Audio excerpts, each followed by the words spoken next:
Good morning, students. In today's class, you are going to learn limitations of planning. ಯೋಜಿಸುವಿಕೆಯ ಮಿತಿಗಳು. You all know that planning is very essential for every business organization as well as it is required for every sort of business activities, isn't it? So without proper planning or without formal planning, it is very difficult for a manager or the organization to manage the activities that is required to achieve the desired goals of an organization. So it is important for an organization to move towards achieving goals, isn't it? You all know that planning provides directions. Okay, so it provides directions in achieving the goals of an organization. But because of the unforeseen events or changes such as rise in the cost of production, risk in price of materials, then due to environmental changes, government interference, legal regulations, okay, because of all these changes, business plans may get affected. You have seen that in your daily life also, that things do not always go according to the plan, isn't it? So under such circumstances, plan may become ineffective as managers may not adhere or comply to the plans. So there are certain limitations here, okay?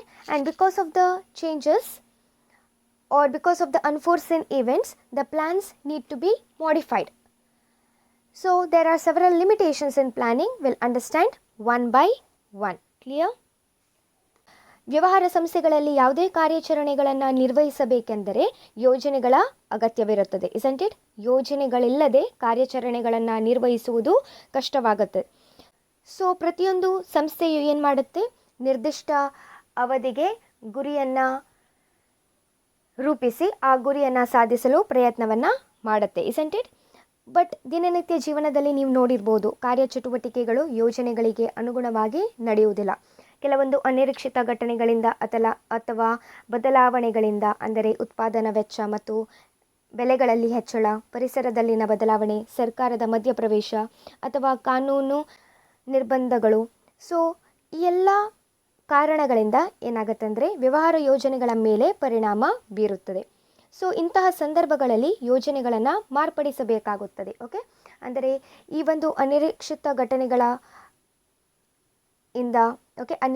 ಘಟನೆಗಳಿಂದ ಆಗುವ ಬದಲಾವಣೆಗಳಾಗಿರ್ಬೋದು, okay, ಅಥವಾ ಈ ಒಂದು ಸಂದರ್ಭಗಳಲ್ಲಿ ಏನು ಮಾಡಬೇಕಾಗತ್ತೆ, ಯೋಜನೆಗಳನ್ನು ಮಾರ್ಪಡಿಸಬೇಕಾಗತ್ತೆ. Plans need to be modified. So ಇಲ್ಲಿ ಯೋಜಿಸುವಿಕೆಯಲ್ಲಿ ಹಲವಾರು ಮಿತಿಗಳಿವೆ. ಆ ಮಿತಿಗಳು ಯಾವುದಾಗಿದೆ ಎಂಬುದನ್ನು ತಿಳಿದುಕೊಳ್ಳೋಣ. Clear?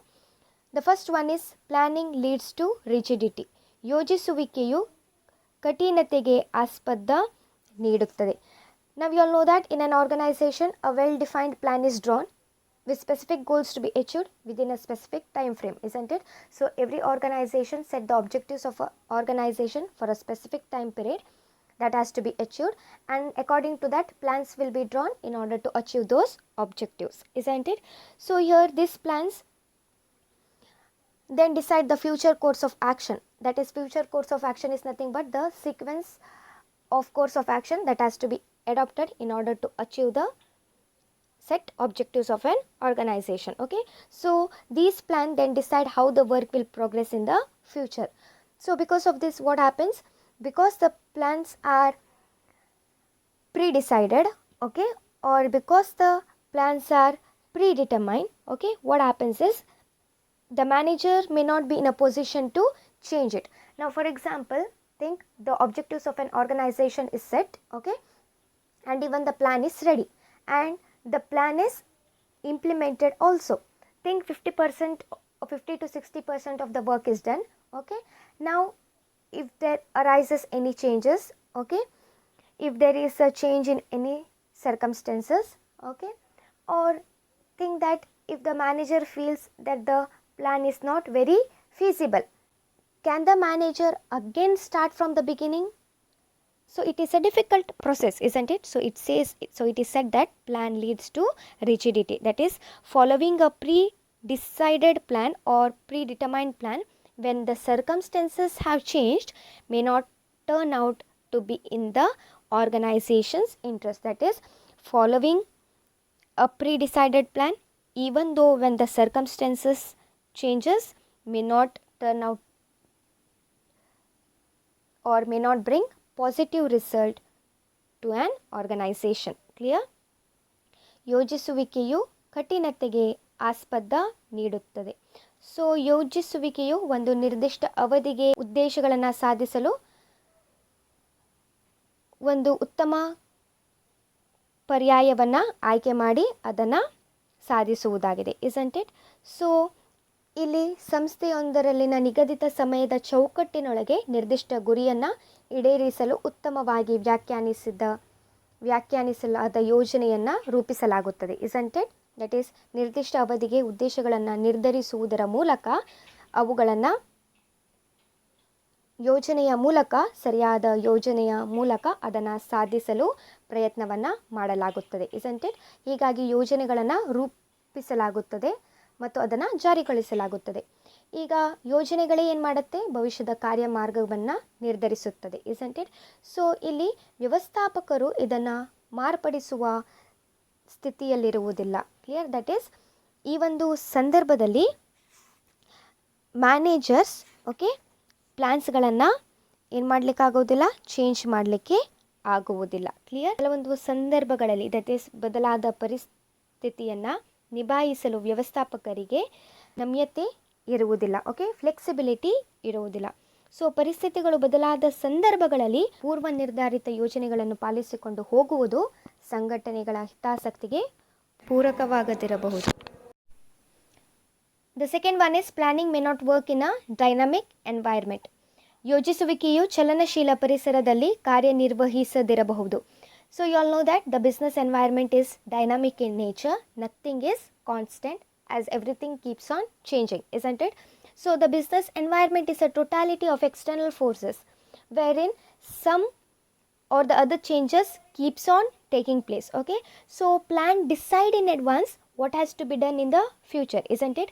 So planning cannot foresee everything, and thus what happens? Obstacle may arise, and thus there may be obstacle to effective planning. Clear? That is, it is difficult for an organization to assess the future trends, the taste of the customers, natural calamities, competitors' policy, and the effects of changes in the different components of the environment.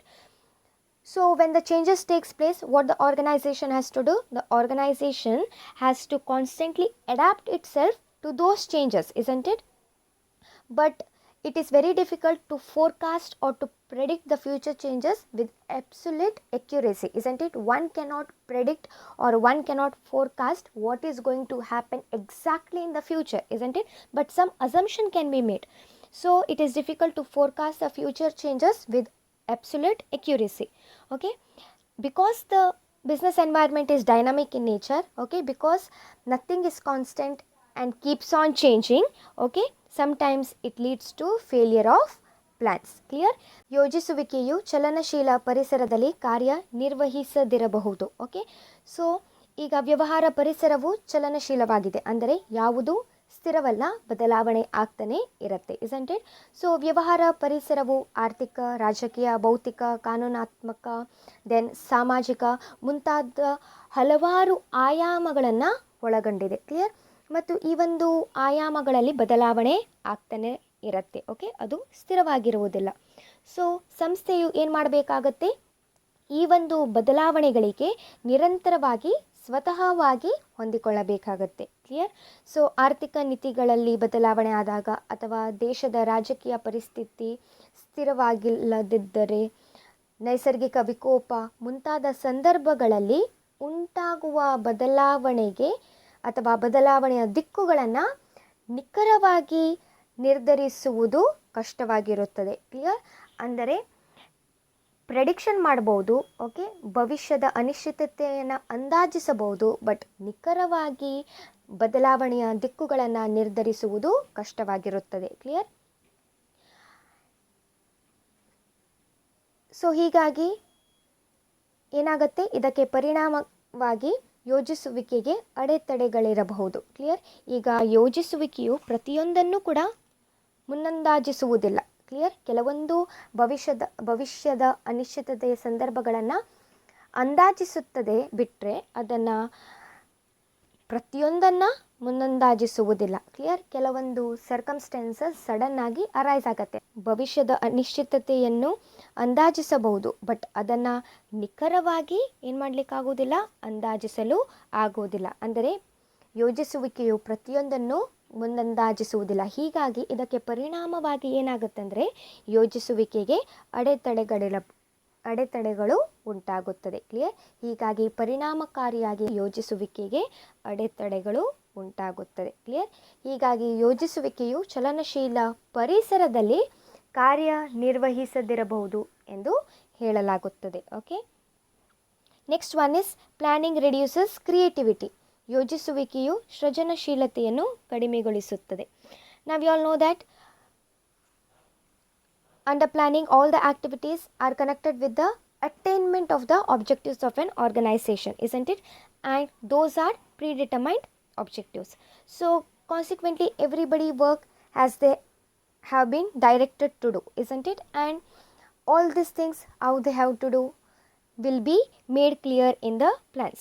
So managers can't think of any new ways for doing the task. Okay, and planning is an activity which is done by the top management. So usually what the rest of the members do, they just implement these plans or they just follow these plans. Clear? So as a consequence what happens, middle management or lower level management or other decision makers are neither allowed to deviate from the plans, that is they are not allowed to turn away from the plans. Okay, and also they are not permitted to act on their own. So what happens is this reduces the creativity among them. Okay, so much of the initiative won't be taken by the middle management and other decision makers. Okay, here because of this what the most of the employees of the organization do, they don't even attempt to formulate plans. Okay, that is they don't even think of planning.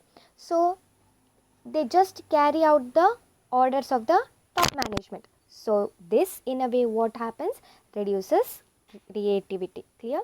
That is people tend to think along the same line as others, so there will be nothing new or nothing innovative. Clear? ಯೋಜಿಸುವಿಕೆಯು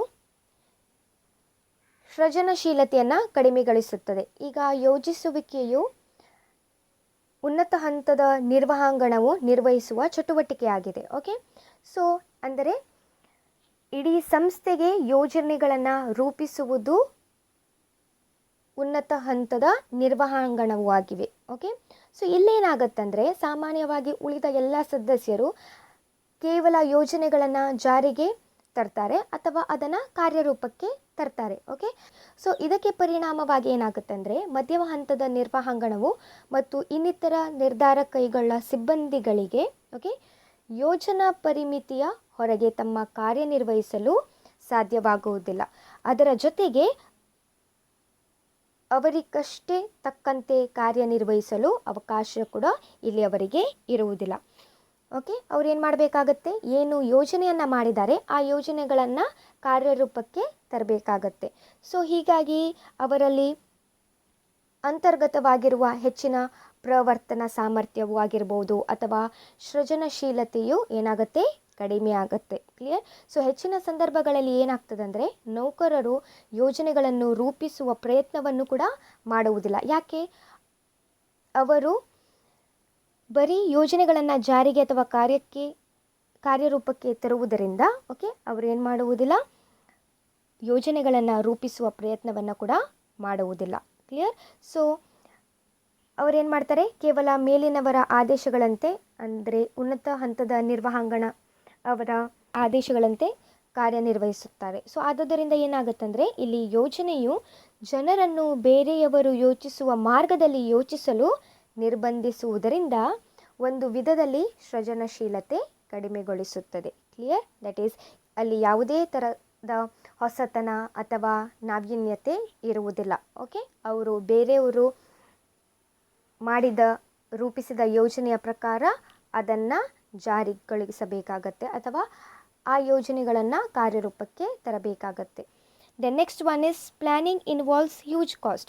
ಯೋಜಿಸುವಿಕೆಯು ಅಪಾರ ವೆಚ್ಚಗಳನ್ನು ಒಳಗೊಂಡಿರುತ್ತದೆ. Now planning involves a lot of cost, that is in terms of time and in terms of money. Now for example, in terms of time, okay, a lot of time is required in order to check the accuracy of the facts, okay, and in terms of money, a detailed plan requires scientific calculation. Why scientific calculation is needed? In order to find out or in order to ascertain the facts and the figures, okay. So the cost incurred sometimes may not justify the benefits derived from the plan. That is, here whatever the benefit is derived from the plan may be comparatively less than the cost incurred, okay. Also, while planning, there are number of incidental costs involved. So which are those incidental costs? The expenses that are incurred on boardroom meetings, discussion that is done with the professional experts for planning, okay. Then preliminary investigation takes place in order to find out whether the plan is viable or not, whether the plan is feasible or not, whether we should go ahead with the plan or not. So preliminary investigation takes place. So all this incurs expenses, okay. So it is said that planning involves huge cost in terms of time and in terms of money. Clear? ಯೋಜಿಸುವಿಕೆಯು ಅಪಾರ ವೆಚ್ಚವನ್ನು ಒಳಗೊಂಡಿದೆ. ಈಗ ಯೋಜನೆಗಳನ್ನು ರೂಪಿಸುವುದು ಅಪಾರ ವೆಚ್ಚವನ್ನು ಒಳಗೊಂಡಿದೆ ಎಂದು ಹೇಳಲಾಗುತ್ತದೆ, ಓಕೆ. ಮತ್ತು ಇದು ಹೆಚ್ಚಿನ ಸಮಯ ಮತ್ತು ಹಣವನ್ನು ಬಯಸುತ್ತದೆ ಅಥವಾ ಒಳಗೊಂಡಿದೆ. ಅಂಕಿ ಅಂಶಗಳ ನಿಖರತೆಯನ್ನು ಪರಿಶೀಲಿಸುವುದು ಹೆಚ್ಚಿನ ಸಮಯವನ್ನು ಒಳಗೊಳ್ಳುತ್ತದೆ, ಓಕೆ. ಈಗ ಒಂದು ಪ್ಲ್ಯಾನನ್ನು ಇಂಪ್ಲಿಮೆಂಟ್ ಮಾಡುವುದಕ್ಕಿಂತ ಮುಂಚೆ, ಯೋಜನೆಯನ್ನು ಜಾರಿಗೆಗೊಳಿಸುವ ಮುಂಚೆ ಅಥವಾ ಕಾರ್ಯರೂಪಕ್ಕೆ ತರುವ ಮುಂಚೆ ಅದಕ್ಕೆ ಸಂಬಂಧವಾದ ಅಂಕಿಅಂಶಗಳ ನಿಖರತೆಯನ್ನು ಪರಿಶೀಲಿಸಬೇಕಾಗತ್ತೆ. ಸೊ ಇದು ಹೆಚ್ಚಿನ ಸಮಯವನ್ನು ತೆಗೆದುಕೊಳ್ಳುತ್ತದೆ. ಕ್ಲಿಯರ್? ದೆನ್ ಯೋಜನೆಗಳಿಗೆ ಅಂಕಿಅಂಶಗಳನ್ನು ಕಂಡುಹಿಡಿಯಲು, ಓಕೆ, ವೈಜ್ಞಾನಿಕ ಲೆಕ್ಕಾಚಾರಗಳ ಅಗತ್ಯವಿರುತ್ತದೆ. ಸೊ ಇಲ್ಲಿ ವೆಚ್ಚ ಒಳಗೊಂಡಿರುತ್ತೆ, ಓಕೆ. ಇದು ವೆಚ್ಚವನ್ನು ಒಳಗೊಂಡಿರುತ್ತೆ. ಸೊ ಕೆಲವೊಮ್ಮೆ ಏನಾಗುತ್ತೆ ಅಂದರೆ ಯೋಜನೆಗಳಿಗೆ ತಗಲುವ ವೆಚ್ಚವು ಅವುಗಳಿಂದ ಸಿಗುವ ಪ್ರಯೋಜನಕ್ಕೆ ನ್ಯಾಯಸಮ್ಮತವಾಗಿಲ್ಲದಿರಬಹುದು. ಅಂದರೆ ಇಲ್ಲಿ ಯೋಜಿಸುವಿಕೆಯಿಂದ ಸಿಗುವ ಪ್ರಯೋಜನ ಏನಾಗಿರುತ್ತೆ, ಕಡಿಮೆ ಆಗಿರಬಹುದು ಮತ್ತು ಯೋಜಿಸುವಿಕೆಯು ಅಪಾರ ವೆಚ್ಚವನ್ನು ಒಳಗೊಂಡಿರಬಹುದು. ಯಾವಾಗ ವೆಚ್ಚ ಹೆಚ್ಚಾಗಿರುತ್ತೆ, ಓಕೆ, ಯಾವಾಗ ಯೋಜನೆಗಳಿಂದ ಬರುವ ಪ್ರಯೋಜನವು ಅದರ ವೆಚ್ಚಕ್ಕಿಂತ ಕಡಿಮೆ ಇರುತ್ತೆ, ಆವಾಗ ನ್ಯಾಯಸಮ್ಮತವಾಗಿಲ್ಲದಿರಬಹುದು, ಓಕೆ. ಯೋಜನೆಗಳು ನ್ಯಾಯಸಮ್ಮತವಾಗಿಲ್ಲದಿರಬಹುದು. ಕ್ಲಿಯರ್? ಸೊ ಅನೇಕ ಪ್ರಾಸಂಗಿಕ ವೆಚ್ಚಗಳು ಅಂದರೆ ನಿರ್ದೇಶಕ ಮಂಡಳಿಯು ಸಭಾ ವೆಚ್ಚ ಆಗಿರ್ಬೋದು, ವೃತ್ತಿಪರ ತಜ್ಞರೊಂದಿಗೆ ನಡೆಸುವ ಸಂವಾದ ಅಥವಾ ಚರ್ಚೆಯ ವೆಚ್ಚ ಆಗಿರ್ಬೋದು, ಅಥವಾ ಯೋಜನೆಯ ಕಾರ್ಯಸಾಧ್ಯತೆಯನ್ನು ಕಂಡುಹಿಡಿಯಲು ನಡೆಸುವ ಪ್ರಾಥಮಿಕ ತನಿಖೆಗಳಿಗೆ ತಗಲುವ ವೆಚ್ಚಗಳೇ ಆಗಿರ್ಬೋದು, ಓಕೆ. ಸೊ ಈ ಎಲ್ಲ ವೆಚ್ಚಗಳು ಯೋಜಿಸುವಿಕೆಯು ಒಳಗೊಂಡಿರುತ್ತೆ. ಇವೆಲ್ಲವೂ ಏನಾಗಿವೆ, ಪ್ರಾಸಂಗಿಕ ವೆಚ್ಚಗಳಾಗಿವೆ. ಅಂದರೆ this are incidental cost, this are minor cost that arises in addition to the main service and this are paid during the business activities. Clear? The next one is planning is time consuming. ಯೋಜಿಸುವಿಕೆಯು ಸಮಯ ಬಯಸುವ ಪ್ರಕ್ರಿಯೆಯಾಗಿದೆ. So planning is a very lengthy process as it consumes a lot of time. A lot of time for what? A lot of time for collection of data, analysis of data and interpretation of data. So before a plan is drawn, before a plan is implemented, the data has to be collected, it has to be analyzed and it has to be interpreted, okay. So due to the lengthy process, sometimes what happens, decision get delayed, okay, and because of this opportunities are lost and there is no much time left for the implementation of plan, okay. So what happens, sometimes plans to be drawn up take so much of time that there is no time left out for their implementation. Clear? So it is said that planning is time consuming, okay. If the decision making process gets delayed, all the opportunities will be lost, okay, and there won't be much time left out for the implementation of those plans. Okay, that is why it is said that plan is time consuming. ಯೋಜಿಸುವಿಕೆಯು ಸಮಯ ಬಯಸುವ ಪ್ರಕ್ರಿಯೆಯಾಗಿದೆ. So ಕೆಲವೊಮ್ಮೆ ಏನಾಗುತ್ತಂದರೆ ಯೋಜನೆಗಳನ್ನು ರೂಪಿಸಲು ಹೆಚ್ಚಿನ ಸಮಯ ತೆಗೆದುಕೊಳ್ಳುತ್ತದೆ. Okay, ಈಗ ಯೋಜನೆಗಳನ್ನು ರೂಪಿಸಲು ಹೆಚ್ಚಿನ ಸಮಯ ಬೇಕಂದರೆ ಅದನ್ನು ಇಂಪ್ಲಿಮೆಂಟ್ ಯಾವಾಗ ಮಾಡ್ತಾರೆ, ಜಾರಿಗೊಳಿಸುವುದು ಯಾವಾಗ. ಓಕೆ, ಇದರಿಂದಾಗಿ ಏನಾಗುತ್ತೆ, ರೂಪಿಸಿದ ಯೋಜನೆಗಳನ್ನು ಜಾರಿಗೊಳಿಸಲು ಕಾಲಾವಕಾಶ ಕಡಿಮೆ ಇರುತ್ತದೆ. ಕ್ಲಿಯರ್? ಸೊ ಇದು ಒಂದು ಮಿತಿಯಾಗಿದೆ. ಈಗ ಬೇಗ ಡಿಸಿಷನನ್ನು ತೆಗೆದುಕೊಂಡು ಓಕೆ ಯೋಜನೆಗಳನ್ನು ರೂಪಿಸಿ ಅದನ್ನು ಬೇಗ ಜಾರಿಗೊಳಿಸಿದರೆ ಮಾತ್ರ ಒಂದು ನಿರ್ದಿಷ್ಟ ಅವಧಿಯಲ್ಲಿ ಸಂಸ್ಥೆಯ ಗುರಿಗಳನ್ನು ಅಥವಾ ಉದ್ದೇಶಗಳನ್ನು ಆ ಒಂದು ನಿರ್ದಿಷ್ಟ ಸಮಯದಲ್ಲಿ ಸಾಧಿಸಬಹುದು. Isn't it? ಯೋಜನೆಗಳನ್ನು ರೂಪಿಸಲು ಹೆಚ್ಚಿನ ಸಮಯ ತೆಗೆದುಕೊಂಡರೆ ಅದನ್ನು ಜಾರಿಗೊಳಿಸಲು ಕಾಲಾವಕಾಶ ಏನಾಗಿರುತ್ತೆ, ಕಡಿಮೆ ಆಗಿರುತ್ತದೆ. ಸೊ ಇದರಿಂದ ಆ ಒಂದು ನಿರ್ದಿಷ್ಟ ಅವಧಿಯಲ್ಲಿ ಸಂಸ್ಥೆಯ ಗುರಿಗಳನ್ನು ಅಥವಾ ಉದ್ದೇಶಗಳನ್ನು ಸಾಧಿಸಲು ಕಷ್ಟವಾಗುತ್ತೆ. Clear? So this is one of the disadvantages of planning. Next one is planning does not guarantee success. So this is the last limitation of planning. ನಾವು ಯೋಜಿಸುವಿಕೆಯು ಯಶಸ್ಸನ್ನು ಖಾತರಿಗೊಳಿಸುವುದಿಲ್ಲ. Now, the success of an enterprise depends, or it is possible only when the proper plans are made, isn't it? So, the success of an organization depends only upon properly drawn plans. So, managers, what they do, they generally have a tendency, okay, what they do is they generally depend upon the previously tried or previously tested successful plan. But it is not necessary that a successful plan in the past will bring success in the future. So it is always not necessary that the plans that has worked before will work again. That is, it is not necessary that a successful plan in the past will bring success in the future also. Okay, so every organization survives in a dynamic environment, isn't it, and an uncertain environment where things keeps on changing continuously, isn't it? So plans must be implemented in the light of changing environment. Okay, otherwise it may lead to failure of the business. Clear? It is not always true that just because a plan that has worked before it will work again. Okay, besides this there are several unknown factors that has to be known. Okay, so this kind of complications arises. So it is said that planning does not guarantee success. Clear? ಯೋಜಿಸುವಿಕೆಯು ಯಶಸ್ಸನ್ನು ಖಾತರಿಗೊಳಿಸುವುದಿಲ್ಲ. ಇಲ್ಲಿ ಸಂಸ್ಥೆಯೊಂದರ ಯಶಸ್ಸು ಉತ್ತಮವಾದ ಯೋಜನೆಗಳನ್ನು ತಯಾರಿಸಿ ಜಾರಿಗೊಳಿಸಿದಾಗ ಮಾತ್ರ ಸಾಧ್ಯವಾಗುತ್ತೆ. ಈಗ ಯಾವುದೇ ಯೋಜನೆಗಳನ್ನು ಮಾಡಿದಾಗ ಓಕೆ ಯಾವುದೇ ಯೋಜನೆಗಳನ್ನು ತಯಾರಿಸಿದಾಗ ಅಥವಾ ರೂಪಿಸಿದಾಗ ಆ ಯೋಜನೆಗಳನ್ನು ಸಿದ್ಧಪಡಿಸಿದ ನಂತರ ಓಕೆ ಅದನ್ನು ವಾಸ್ತವಿಕ ಕಾರ್ಯವಾಗಿ ಪರಿವರ್ತಿಸಬೇಕಾಗುತ್ತದೆ. That is the plans have to be translated in to actions. Okay, so ಇಲ್ಲದಿದ್ದರೆ ಏನಾಗುತ್ತೆ, ಅದಕ್ಕೆ ಅರ್ಥವಿರುವುದಿಲ್ಲ. ಕ್ಲಿಯರ್? ಮತ್ತು ವ್ಯವಹಾರ ಪರಿಸರವು ಚಲನಶೀಲವಾಗಿರುವುದರಿಂದ, ಅಂದರೆ ಅದು ಸ್ಥಿರವಿರುವುದಿಲ್ಲ, ಬದಲಾವಣೆಗಳು ಆಗ್ತಾನೇ ಇರುತ್ತೆ. ಸೊ ಇಂತಹ ಸಂದರ್ಭಗಳಲ್ಲಿ ಗೊತ್ತಿಲ್ಲದೆ ಇರುವ ಅಂಶಗಳನ್ನು ಪರಿಗಣಿಸಬೇಕಾಗುತ್ತದೆ. ಕ್ಲಿಯರ್? ವ್ಯವಸ್ಥಾಪಕರು ಏನು ಮಾಡ್ತಾರಂದರೆ ಮೊದಲು ಯಾವ ಯೋಜನೆಗಳು ಯಶಸ್ವಿಯಾಗಿದೆ ಆ ಒಂದು ಯೋಜನೆಗಳ ಮೇಲೆ ಅವಲಂಬಿತವಾಗಿರುತ್ತಾರೆ. ಬಟ್ ಪ್ರತಿಯೊಂದು ಸಂದರ್ಭದಲ್ಲಿಯೂ ಅಥವಾ ಪ್ರತಿಯೊಂದು ಸಲ ಹಿಂದೆ ಯಶಸ್ವಿಯುತವಾಗಿ ಕಾರ್ಯಗತಗೊಂಡ ಯೋಜನೆಯು ಮತ್ತೆ ಯಶಸ್ವಿಯಾಗುತ್ತೆ ಎಂಬುದನ್ನು ಹೇಳಲಾಗುವುದಿಲ್ಲ. ಅದರ ಪ್ರಕಾರ ಅದಕ್ಕೆ ತಕ್ಕಂತೆ ಹೊಸ ಯೋಜನೆಗಳನ್ನು ಮಾಡಬೇಕಾಗತ್ತೆ, ಆ ಯೋಜನೆಗಳನ್ನು ಕಡೆಗೆ ಜಾರಿಗೊಳಿಸಬೇಕಾಗತ್ತೆ. ಸೊ ಹೀಗಾಗಿ ಯೋಜಿಸುವಿಕೆಯು ಯಶಸ್ಸನ್ನು ಖಾತರಿಗೊಳಿಸುವುದಿಲ್ಲ ಎಂಬುದನ್ನು ಹೇಳಲಾಗುತ್ತದೆ. ಕ್ಲಿಯರ್?